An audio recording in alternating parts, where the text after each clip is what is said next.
Gold, trusted gold buyers. మీరు తాకట్టు పెట్టిన బంగారాన్ని విడిపించి ఈ రోజు ఉన్న మార్కెట్ ధరకు కొనబడను.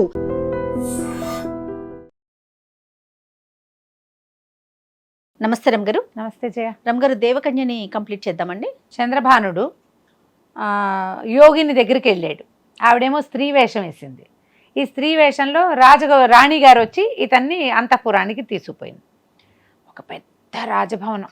ఆ కొండ కింద నుంచి చూస్తే అది కొండగానే ఉంది, కానీ అందులో ఒక మహాసామ్రాజ్యం ఉన్నట్టు తెలియదు.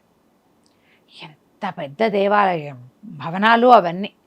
రాణివాసం లోపలికి తీసుకుపోయారు. అంతా స్త్రీలే, మగ పురుగు లేదు అక్కడ. లోపలికి తీసుకెళ్ళారు. ఇది ఆడవేషంలో ఉన్నాడుగా. లోపలికి వెళ్ళిన తర్వాత ఏదో తినిపించారు. ఈ రాణి పేరు లీలావతి. ఆమెకు ఒక 22-23 సంవత్సరాలు ఉంటాయి, అంతే, చిన్నది. ఇంచుమించుగా ఈ చంద్రభానుడికి దగ్గర వయసే 21 అలా ఉంటాయి. ఇతను ఒక 25 ఏళ్ళు లోపల వాడు. సరే, ఆ లోపల అంతఃపురం లోపల గదుల్లోకి వెళ్ళాక అక్కడ ఒక చిత్రపటం కనపడింది. చంద్రభానుడు నిర్ఘాంతపోయాడు. అది తన పటం. వీడు ఆడవేషంలో ఉన్నాడు కదా, అది చూసి తెల్లబోయాడు. ఇతను ఎవరు ఈ పటం అని అడిగితే, నా స్వప్న సుందరుడు అని చెప్పింది అమ్మాయి, రాణి లీలావతి.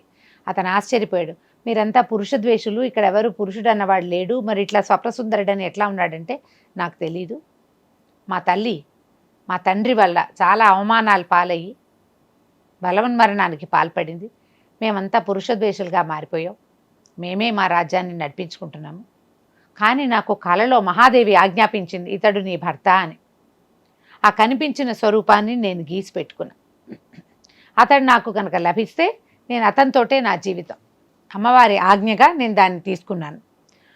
గుర్తుపట్టడానికి వీలుగా, లేదా ఈ పటం ఉంటే మా వాళ్ళు ఎవరు చూసినా అతన్ని గుర్తుపడతారని నేను పటం వేసి పెట్టుకున్నాను అని చెప్పింది. చెప్పాక ఏవో 2-3 మాటలు మాట్లాడుకున్నారు, కబుర్లు చెప్పుకున్నారు. ఈ రాణి అన్నది, నువ్వు ఈ వేషంలో ఎంతో చక్కగా ఉన్నావు, ఎందుకో నాకు నిన్ను కావలించుకోవాలి, నిన్ను ముద్దు పెట్టుకోవాలి అనిపిస్తోందని దగ్గరకు వచ్చి ఇట్లా కావలించుకునేసరికల్లా ఇతను ఈ బట్టలు వేసుకున్నాడు కదా, అది కాస్త జారి పడిపోయింది. పట్టుకుని ఇట్లా జాగ్రత్తగా పట్టుకుని ఉన్నాడు వస్త్రం. నిర్ఘాంతపోయింది. ఈ లోపల ఉన్నది పురుష వేషం, పురుషులు వేసుకునే బట్టలు. ఆ అమ్మాయి ఆ మొహం మీద అతను మొహానికి కొద్దిగా అడ్డం పెట్టుకుని ఉన్నాడు. అది లాగేసరికల్లా లేతగా ఉన్న మీసం కనపడుతోంది. అమ్మాయి తెల్లబోయింది. తల మీద నుంచి వస్త్రం లాగేస్తే తల ఎట్లా ఉంది, మగవాళ్ళ తల వేరుగా ఉంటుంది, ఆడవాళ్ళ తల వేరుగా. ఈ అబ్బాయికి క్రాఫ్ కాదు, చిన్న జుట్టు, జులపాల జుట్టు. అది ఆడవాళ్ళు వేసుకునే ఔచిత్యమైన వేషం కాదు. అమ్మాయి కేకలు పెట్టింది, ఎవరు నువ్వు, ఇలా వచ్చావు అని. ఒక్క నిమిషం అయ్యాక, నువ్వా అంది. అప్పటికి ఆ అమ్మాయికి తెలిసింది ఆ పటంలో ఉన్నవాడు ఇతనే. ఆమె ఆశ్చర్యపోయింది, నువ్వు ఎలా వచ్చావు, ఇక్కడికి ఎట్లా వచ్చావు అని. ఇక ఆపుకోలేకపోయింది ఆ సంతోషాన్ని. అతన్ని కావలించుకుంది. ఇక నన్ను ప్రేమించు, నన్ను పెళ్లి చేసుకో, నాతో ఉండిపోయిలా ఎన్ని రకాల మాటలు మాట్లాడితే ఇతను చెప్పాడు, ఇవన్నీ కాదు, నేను నక్షత్ర మండలం చూడ్డానికి వచ్చాను. ఈ ప్రయాణం చేసి వస్తూ ఉంటే ఇలా ఒక సంఘటన జరిగి నేను ఇక్కడికి వచ్చాను అని చెప్పేసరికి అలా అమ్మాయి చాలా సంతోషించింది. ఎన్నో కబుర్లు చెప్పింది, భోజనం పెట్టించింది. సరే, అతనికి ఒక పడక గది ఏర్పరిచింది, విశ్రాంతి తీసుకోమని. ఈ గదిలోకి వెళ్ళి పడుకునేసరికి 2 అందమైన అమ్మాయిలు వచ్చారు. నిన్ను సేవించడానికి వచ్చామని. ఇతను నిర్ఘాంతపోయి, ఏమిటి ఆడపిల్లలు వస్తున్నారని. ఆ అమ్మాయి లాగానే ఉన్నారు వీళ్ళు కూడా, ఇంచుమించుగా అంత అందంగానే ఉన్నారు. కానీ ఇతను వాళ్ళతోటి ఏ రకమైన సరసము ఆడకుండా ఉండిపోయాడు. వాళ్ళు ఎంత ప్రయత్నించినా అతను లొంగలా వాళ్ళకి. 3 రోజులు వరుసగా రోజుకి రాత్రిపూట ఇద్దరిద్దరు చొప్పున అందగత్తలు వచ్చారు ఈ గదిలోకి. ద్రాక్షాసవం పట్టుకొచ్చారు ఇతను తాగడానికి. అతను తాగలేదు, వాళ్ళతోటి ఏ రకమైన స్నేహము నెరపల. 3 రోజులు ఇతని క్యారెక్టర్ పరీక్షించిన తర్వాత 4వ నాడు పెద్ద ఉత్సవం చేశారు ఆ అంతఃపురంలో. ఇతన్ని తీసుకుపోయి రాణిగారి మందిరంలోకి ప్రవేశపెట్టారు. అమ్మాయి సర్వాంగ సుందరంగా అలంకరింపజేసుకున్నది ఆ లీలావతి. తను కూడా అందంగా వేషం వేసుకుంది. నా కల్లో కనపడిన దగ్గర నుంచి నా పంచప్రాణాలు నేను నీ అందే పెట్టుకున్నాను అని చెప్పింది. ఇతను చెప్పాడు, నాకు కూడా నీ మీద మనసు ఉన్నది, ఎందుకంటే నేను నీ చిత్రపటం చూశాను. ఒక కొండ గుహలో వాడొక రాక్షసుడు, అతని దగ్గర ఈ పటం ఉంది, కానీ అతను దాని గురించి ఏం చెప్పల. అతను సునందకి చెప్పిన వాక్యాలే నేను విన్నాను, ఆ పటం నాతో తెచ్చుకున్నాను. దాన్ని ఒక పక్షి ఎగరేసిపోయిందంటే అప్పుడు ఈ అమ్మాయి ఏం చెప్పిందంటే, చిత్రపటాలు వేస్తున్నప్పుడు కొన్ని గాలికి ఎగిరిపోయినాయి, అది నీళ్లలో పడి వీళ్ళకి దొరికింది, ఆ రాక్షసుడికి దొరికింది. ఇదే జరిగింది. ఇక అమ్మాయి మన ఇప్పుడే గాంధర్వ విధిని వివాహం చేసుకుందామని ఇతన్ని బాగా పరిపరి విధాల ప్రార్థించింది. ఇతను చెప్పాడు, కాదు, నేను దీక్షలో ఉన్నాను, నేను ఒక సిద్ధుడితో కలిసి ప్రయాణం చేస్తున్నా, నక్షత్ర మండలం తారామండలం చూస్తే తప్ప, అక్కడ అడుగు పెడితే తప్ప నేను నా దీక్ష విడవను, నన్ను పంపించేసేయి, నువ్వు బతికి బాగుంటే మళ్ళీ వస్తాను అనేసరికి అమ్మాయి, ఎక్కడ మీ గురువు ఎక్కడున్నాడంటే, నేను అక్కడ సిద్ధుడితోటి కలిసి వచ్చా కానీ ఆయన్ని నేను మిస్ అయిపోయాను, కానీ గంగానదిలో మన జలస్తంభనం చేస్తూ ఆ సిద్ధుడు ఒక ఆయన ఉన్నాడని తన గురువు, ఆయన్ని పట్టుకుంటే ఈ సమస్య తీరుతుందంటే దీనికి సమాధానం దొరుకుతుందని చెప్పారు, కాబట్టి నేను గంగానది తీరానికి వెళ్ళి తీరాలి అంటే. ఇప్పుడు ఈ అమ్మాయి ఏం చెప్పింది, మనకు ఒక మార్గం ఉంది, ఇక్కడి నుంచి మాకు ఒక నది ఉంది, దాని పేరు పినాకవతి, అలాంటిది ఒక నది, ఆ నదిలో గనక ప్రయాణం చేస్తే అది వెళ్ళి గంగలో కలుస్తుంది, గంగా నది ప్రవేశం చాలా సులువు, అక్కడికి వెళ్ళాక వెతుక్కోవచ్చు అని చెప్పి, నేను నిన్ను ఒంటరిగా పంపించను, నువ్వు నాకు దొరికావు, నేను ఇక విడవను, ఇంకా నేను నీతో పాటే వస్తాను. తను కొద్దిగా వెనక్కి తీశాడు, కానీ ఆ అమ్మాయి ఉండటం వల్ల ఏదో ఒక ఉపయోగం ఉంటుంది, తనకి అమ్మాయి నచ్చింది, ప్రేమలో పడ్డాడు ఆమెతోటి, పైగా ఇన్ని రోజుల నుంచి వీళ్ళతోటి ఉన్నాడు, అవకాశాలు ఉన్నాయి కదా. సరే, మరి ఇక్కడి నుంచి మనం ఎట్లా ఈ కొండ అంటే పర్వాలేదు, మన దగ్గర ఒక యంత్ర సాధనం ఉంది, ఆ యంత్రం ఎక్కి కూర్చుంటే, అంటే ఒక చిన్న విమానం లాంటిది అనమాట, ఎక్కి కూర్చుంటే మనము నది దగ్గరికి వెళ్ళిపోతాం, నదిలో మన కోసం ఒక ప్రత్యేకమైన పడవ తయారు చేయిస్తాను, మనదే పడవ, మనమే నడిపించుకుని వెళ్ళిపోవచ్చు అని చెప్పింది. సరే, వీటన్నిటికీ ఒప్పుకున్నాడు. అయితే ఈవిడ ఎప్పుడైతే ఇలా తను గంగానది కోసం ప్రయాణం అవుతోందని ఈ పురుషుడితోటి కలిసి, వాళ్ళకు ఒక మంత్రి ఉంది, ఆవిడ పేరు మాంచాల, ఓ 40-45 ఏళ్ళు ఉంటాయి, ఆవిడకి చెప్పింది, నేను వెళ్తున్నాను ఇట్లా అనేసరికల్లా ఆవిడ అన్నది, నీకు అవసరమా, మీ అమ్మాయి ఏ రకంగా చనిపోయింది నీకు గుర్తులేదా, ఒక పురుషుడిని ఎట్లా నమ్ముతావు నువ్వు, వెళ్ళాక నీకు ఏదైనా పరిస్థితులు బాగుండకపోతే అంటే. ఈ అమ్మాయి ఏం చెప్పింది, లీలావతి, ఇతనితో వెళ్ళి నేను ఒకవేళ మరణించినా నాకు ఓకే, అది ఎందుకంటే నేను కళను నమ్మాను, అమ్మవారు నాకు అతన్ని ఏ స్వరూపంలో చూపించిందో అదే స్వరూపంలో అతను నాకు లభించాడు. ఆమె చెప్పింది, ఇతడే నీ భర్త అని. ఆమె ఆజ్ఞని నేను ఉల్లంఘించను, మామూలుగా అయితే నా అంతటి నేను ఏ పురుషుడి దగ్గరికి వెళ్ళేదాన్ని కాదు, అమ్మవారు ఆజ్ఞాపించింది, నేను అడగలేదు, అతను తనంతట తను వచ్చాడు. ఇప్పుడు అతను ఎక్కడ, ఏ దేశం, వాళ్ళు ఉన్నది ఏ రాజ్యము, అక్కడి నుంచి ఇంత దూరం ప్రయాణం చేసి నా కోసమే వచ్చినట్టుగా వస్తే నేను ఈ అవకాశాన్ని పోగొట్టుకోను. ఒకవేళ నేను గంగానదిలో ఏదైనా ఇబ్బంది గురైనా, అక్కడ నాకు ఏ సమస్య వచ్చినా రాజ్యం అంతా నీదే, నీకు అప్పచెప్పేస్తాను, దానికి తగినట్టుగా కాగితాలు రాసి పెట్టాను అనేసరికల మాంచాది, అమంగళం మాట్లాడద్దు, నువ్వు అన్నీ సజావుగానే అవుతాయి, మళ్ళీ వచ్చి నీ రాజ్యాన్ని నువ్వే చేసుకుంటావు నీ భర్తతో కలిసి అని చెప్పేసి వీళ్ళని వీడుకొల్పింది. వీళ్ళు ఏం చేశారు, సరే ముందు ఒక యంత్ర సాధనం ఎక్కుదామంటే ఇతను ఏమన్నాడు, నేను కింద అడవిలో ఉన్నప్పుడు సిద్ధుడు చెప్పాడు, ఇక్కడ సిద్ధేశ్వరం అని ఒక అద్భుతమైన శివాలయం ఉన్నదని, అక్కడికి వెళ్ళమన్నాడు, మరి నేను ఆ శివాలయాన్ని చూద్దాం అనుకుంటున్నాను, ఆ శివలింగాన్ని అంటే సరేనంది. ఇద్దరు కలిసి ఆ సిద్ధేశ్వరానికి వెళ్ళారు. వెళ్తే మహాద్భుతమైన శివలింగం ఉంది అక్కడ. ఆ సిద్ధేశ్వర క్షేత్రం ఏంటంటే, అక్కడ అడుగు పెట్టారంటే వాళ్ళ దశలు మారిపోతాయి. ఓహో, మరి జీవించి ఉన్నప్పుడు, మరణించిన తర్వాత కూడా వాళ్ళ కథ మొత్తం పూర్తిగా రాయబడుతుంది. మనం చెప్పుకుంటాం కదా, కాశీ వెళ్ళంగానే చిత్రగుప్తుడి చేతిలో నుంచి మన కథ మొత్తం వీరభద్రుడి చేతిలోకి వెళ్ళిపోతుంది, అదే కాలభైరవుడి చేతిలోకి వెళ్ళిపోతుంది అని చెప్తారు. మన చిట్టా ఆయన రాస్తాడు. ఇంకా అట్లా ఉందన్నమాట ఈ సిద్ధేశ్వర క్షేత్రం. అట్లాంటి దేవతలు వచ్చి పూజిస్తారు అక్కడ. ఆ సిద్ధేశ్వరుని సేవించుకుని అక్కడ నిద్ర చేసి తెల్లవారాక వీళ్ళు బయలుదేరారు. యంత్ర సాధనం ఎక్కి, వాళ్ళ ఉన్న చిన్న విమానాన్ని ఎక్కి ఆ పినాకవతి అలాంటి పేరున్న ఆ నదీ తీరానికి వెళ్ళిపోయారు. వీళ్ళ కోసం ఒక పడవ ఉంది. ఈ అమ్మాయి ఏకాంతానికి భంగం అవుతుందని, ఎవ్వరూ రావద్దు, మా పడవ మేమే నడుపుకుంటాం. దాని బలశాలి యువకుడు, పడవ నడపటం అది వచ్చినవాడు, నాకు కూడా వచ్చు కాబట్టి మాకే సహాయము అక్కర్లేదు, అది చిన్న పడవ కానీ బలంగా ప్రయాణిస్తుంది. ఇద్దరు కలిసి ఇక గంగానది వైపుకి ప్రయాణం మొదలుపెట్టారు. వెళ్ళగా వెళ్ళగా గంగానది ప్రవేశం జరిగింది. గంగానదిలోకి వెళ్ళిన తర్వాత అక్కడ ఒక బ్రహ్మాండమైన తుఫాన్ వచ్చింది. పడవ బద్దలైపోయింది. వీళ్ళిద్దరూ చేరుకోదారిన సముద్రంలో గంగానదిలో పడిపోయారు. ఈ గంగానదిలో పడిపోయారు, ఏమైపోయారు. ఏమీ తెలియదు. ఈ కథ ఇక్కడ ఉండగా వీళ్ళ ఊరుంది కదా, తండ్రి గారు ఉన్నారు. ఈ కథ ఇట్లా నడుస్తూ ఉండగా ఇతని నగరం ఉంది హేమపురి, రాజ్యానికి చెందినవాడు కదా, శ్వేతవాహన మహారాజు వీళ్ళ నాన్నగారు. కుమారుడు ఇట్లా ఒక సన్యాసితో కలిసి ఈ తారామండలానికి వెళ్ళాలన్న పిచ్చితోటి వెళ్ళిపోయిన సంగతి మతిమంతుడి వల్ల తెలుసుకున్నాడు. అవును. ఆయన పరమ దుఃఖంలో ఏం చేస్తున్నాడు, సన్యాసి ఏదో మా పిల్లవాడికి మందు పెట్టాడు, లేకపోతే వివాహం చేసుకుని రాజ్యాధికారం తీసుకోవాల్సిన పిల్లాడికి ఈ పిచ్చేమిటి, చాలా దిగులు పడుతూ రకరకాల సన్యాసుల్ని వాళ్ళని వెతికిస్తున్నారు. ఆ ఊళ్ళోకి వచ్చిన ప్రతి సన్యాసిని ధర్మశాలలకి రప్పిస్తూ ఏ సన్యాసి అయినా ఈ పిల్లవాడిని తీసుకెళ్లిన సన్యాసిని గుర్తుపట్టగలమేమోనని ప్రయత్నం చేస్తున్నారు. ఈ అమ్మాయి ఇందుమతి కూడా అతని చెల్లెలు చాలా బెంగ పెట్టుకుని దీనంగా ఉన్నది.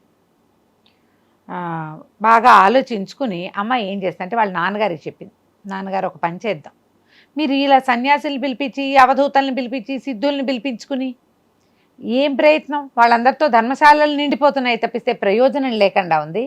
ఎవరైతే అన్నయ్యని వెతికించి తీసుకొస్తారో వాళ్ళకి అర్ధరాజ్యం ఇస్తామని నన్నిచ్చి వివాహం చేస్తామని ప్రకటన చేయండి, మొత్తం అన్ని చోట్ల ప్రకటించండి. దానికోసమైనా అన్నయ్య సజీవుడిగా దొరుకుతాడు మనకి, ఎవరో ఒకళ్ళు పట్టుకొస్తారు, కనీసం ఫలానా చోట ఉన్నట్టు తెలుస్తుంది అంటే సరేనన్నాడు. ఇది ఒక త్యాగమే పాపం, కానీ మరి తండ్రి పడే బాధ, అన్నయ్య లేని ఒంటరితనాన్ని సహించలేక ఆ అమ్మాయి దానికి ఒడంబడింది అనమాట. సరే పత్రికలు రాశారు. మంత్రి కుమారుడి మతిమంతుడికి రాజకుమార్తె అంటే చాలా ప్రీతి, వాళ్ళు కలిసే చదువుకున్నారు చిన్నప్పటి నుంచి.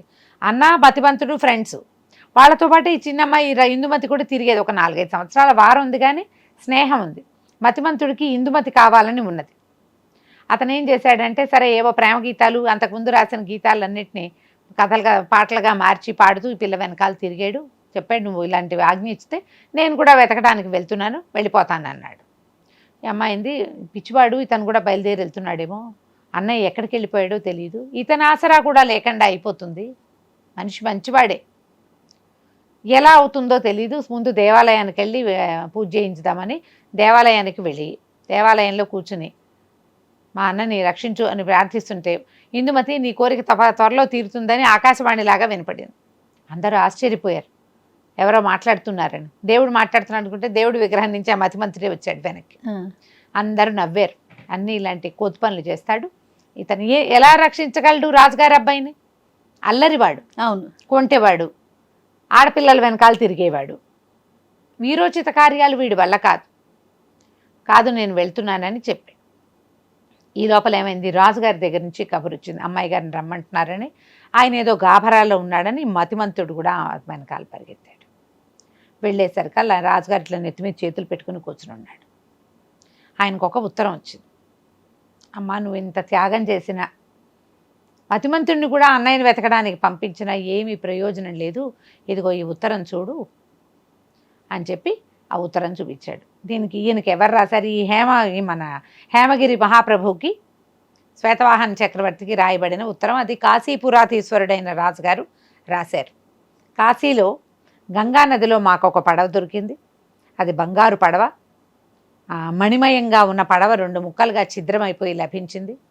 ఈ పడవ ఛిద్రమైపోయిన చోట్లో ఇంచి చూసినటువంటి వాళ్ళు అందులో ఒక యువకుడు ఉన్నారని, అది పినాకిని పైనుంచి వస్తున్నటువంటి సిద్ధేశ్వర క్షేత్రం వైపు నుంచి వస్తున్నటువంటి నదిలో నుంచి వచ్చిందని తెలుసుకున్నాము.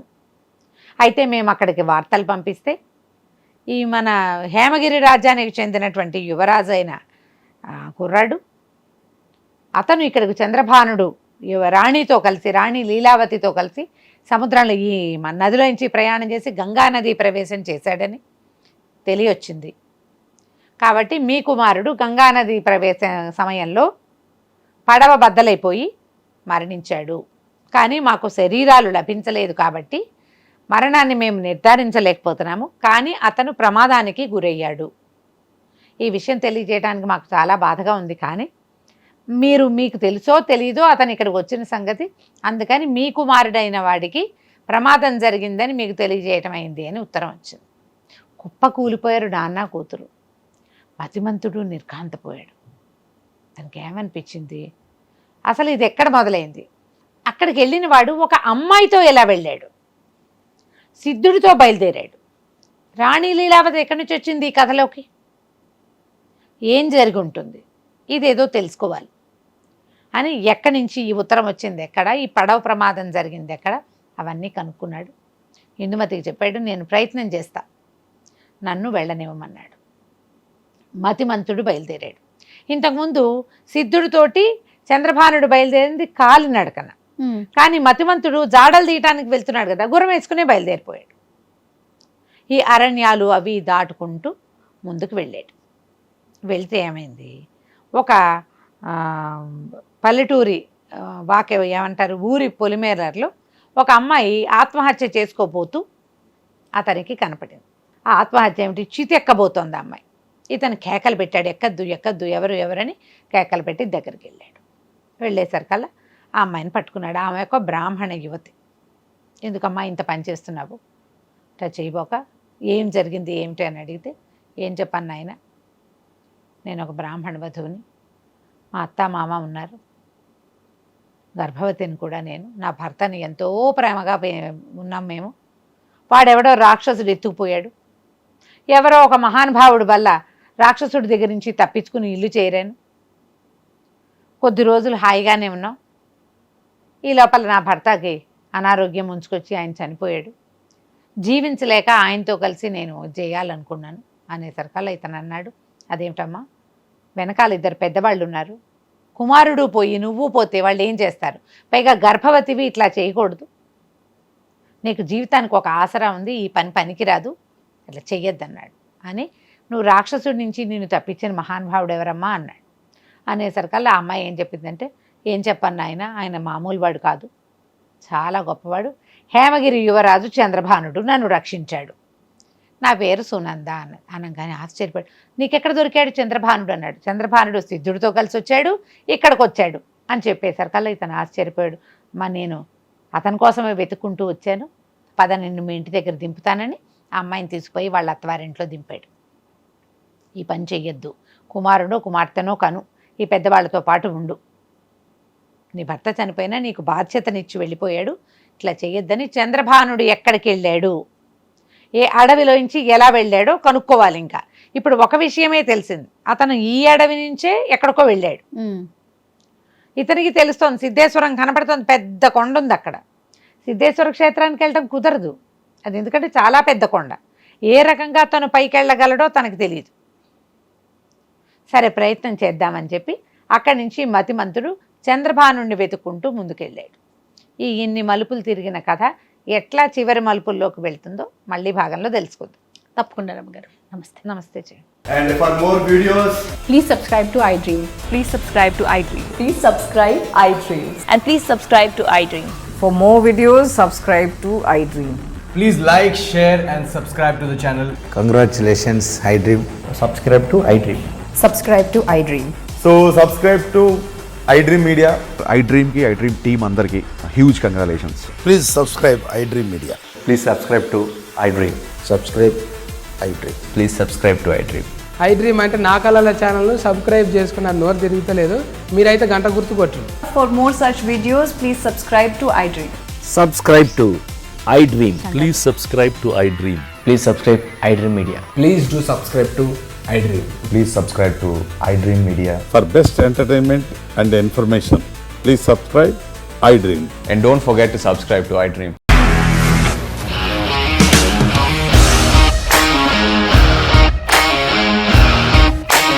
ఇండస్ట్రీలో కమిట్మెంట్ ఇష్యూస్ వస్తే నీకు కూడా వచ్చినట్టు మార్నింగ్ తీసుకెళ్ళాడంటే కొట్టి పడేశాడు.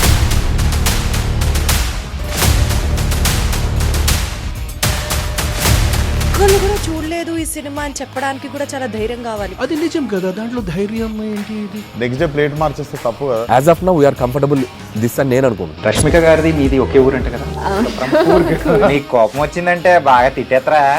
తిట్టేద్దామండి. నిజంగా గేమ్ ని ఎలా చేంజ్ చేయగలిగారు? APSFC వాళ్ళకి 6 నెలల్లో నేను 6 లక్షలు కట్టా. బిజినెస్ చేయాలనుకుంటే it is as difficult as riding a tiger.